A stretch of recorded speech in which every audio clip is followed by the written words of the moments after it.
And on one occasion he was asked to define revival. He says, when I speak of revival, I'm not thinking of high-pressure evangelism.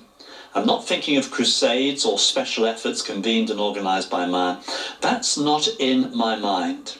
Successful evangelism sees hundreds or even thousands of people making decisions for Christ, but the community remain unchanged and the churches continue much the same as they were before. Revival is something altogether different.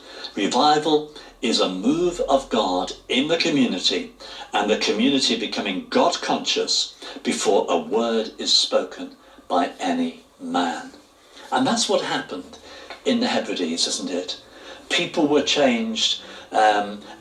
Almost, Duncan Campbell would say, many people were converted and came to know the Lord before he even touched the land and before he even began to preach. That's right. In Duncan Campbell's own testimony, 75% of the converts were converted outside of a church building. They were on the road, on the moorlands. Some of them fell on their peat stacks under conviction of sin. And some of these meetings went on right through the night.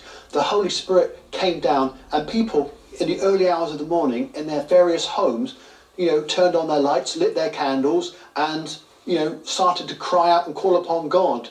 I mean, there's one story or testimony about Duncan Campbell said how the road was black with people. There were so many people walking on the road going off to church that it was just black.